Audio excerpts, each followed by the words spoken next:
À toutes et à tous, ma team Kiefer, c'est avec grand plaisir que je vous retrouve aujourd'hui pour cette nouvelle vidéo pour parler FIFA 23. Vous savez que chaque année on suit vraiment la sortie de FIFA 23, on fait de nombreuses vidéos sur ce jeu, c'est un des plus populaires au monde et on fait également pas mal de tutos, par exemple comment jouer avec l'Algérie sur FIFA 23, comment faire la Coupe du Monde. Donc on va parler de tout ça, on va regarder les nouveautés et donc la date de sortie officielle sur toutes les plateformes est le 30 septembre 2022. Une des grosses nouveautés sur FIFA 23 pour nous la France, c'est qu'on aura deux nouveaux commentateurs. Ça sera plus Hervé Matou, mais on aura Armido Da Fonseca et un autre commentateur. Donc ça, c'est vraiment tout nouveau. On aura également une grosse nouveauté, alors là vraiment c'était attendu depuis longtemps, c'est qu'on pourra jouer deux plateformes différentes ensemble, c'est-à-dire par exemple si vous jouez PC et PS4, vous pourrez jouer avec vos amis et tout ça, donc ça c'était vraiment très attendu. Donc FIFA 23, voilà les premières images, ça c'est l'Hypermotion 2, c'est une nouvelle technologie de jouabilité qui sera encore plus réaliste. Donc voilà, c'est ce qui est indiqué notamment. On aura également vraiment une mise à jour du côté du football féminin. Vous pourrez pour la première fois jouer dans eSport FIFA club féminin avec l'arrivée de la Barclay FA. Donc ça, je suis pas super calé sur le football féminin, avec apparemment la Women's Super League, la division 1 Arkema dès la sortie de FIFA 23. Donc ça sera vraiment disponible avec la première installation.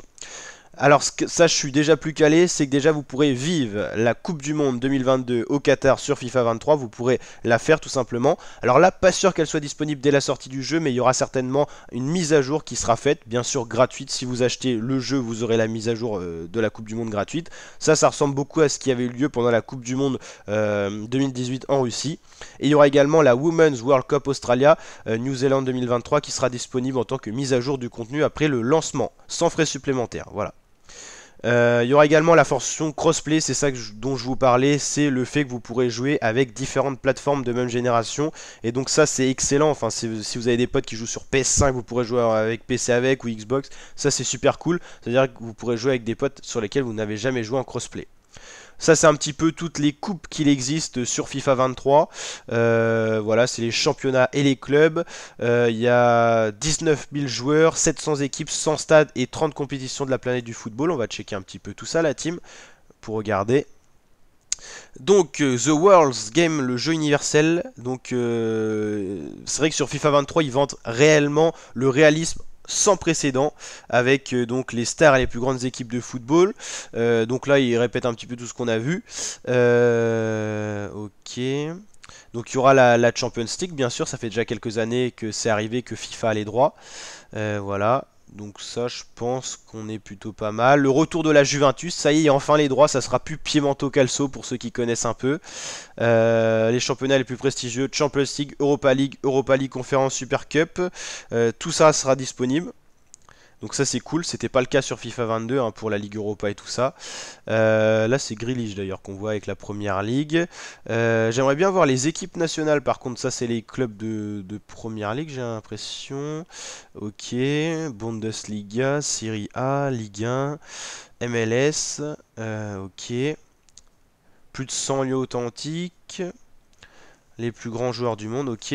Mais c'est vrai qu'on va regarder au niveau des équipes nationales, parce que c'est vrai qu'il en manque toujours énormément. Et est-ce que FIFA 23, ils vont vraiment faire un effort? Parce que sur FIFA 22, on en a perdu énormément. Je me rappelle qu'avant la sortie de FIFA 22, on comptait gagner des équipes, genre intégrer l'Algérie, nanani nanana. Au final, on avait encore moins d'équipes nationales. Ok, est-ce qu'on peut avoir les équipes nationales? Parce que souvent, dans les équipes disponibles, on a les clubs, mais... Ok, qui dit nouvelle saison, dit nouvelle équipe disponible, hein. Donc voici la liste des cups. Il n'y a pas beaucoup de nouveautés. Donc ça c'est plutôt pas bon signe. Ok, donc il n'y aura pas encore l'Algérie. On refera le tuto pour avoir l'équipe d'Algérie. Ok, donc il n'y a vraiment pas beaucoup d'équipes nationales. Hein. Ah, nouveau Croatie, on l'avait déjà. Ghana, Maroc, ça c'est bien. Qatar aussi parce qu'il y a la Coupe du Monde. Ok, bon, c'est encore assez faible le vivier. Ok. Donc là, c'était... Ah oui, c'est vrai que FIFA 23 va sortir assez tard au final. Il n'y aura pas de version de démo. Hein. Il y aura... C'est plus déjà disponible depuis FIFA 21, il n'y a pas de démo. Et bon, pour voir un petit peu les meilleures notations, ça c'est toujours intéressant de voir les meilleurs joueurs. Donc tout ça a été, dévoilé par Electronic Arts Pour les meilleures notes françaises, on devrait retrouver Karim Benzema et Kylian Mbappé qui créditent la note de 91 sur 100. Robert Lewandowski, Kevin De Bruyne et Lionel Messi ont également cette note de 91. On a 9 joueurs du PSG dans le top 10 de la Ligue 1. C'est plutôt logique, hein. Le PSG c'est vraiment l'équipe qui surclasse la Ligue 1. Mbappé 91, Messi 91, Neymar 89, Marquinhos, Donnarumma, Navas, Verratti, ok. Ok. Et on a Stade Rennais, Bourigeaud 81, c'est pas mal. Schmeichel 83. Ok, sinon on a Ben Yedder, c'est un peu celui-là qui coupe le Paris Saint-Germain. Ok, donc voilà un petit peu pour toutes les nouveautés. Bah, j'espère que cette vidéo vous aura plu, ma team. Déjà, dès la sortie de FIFA 23, on suivra tout ça sur la chaîne avec des matchs en vidéo, découvertes de FIFA et tout ça, des tutos et tout.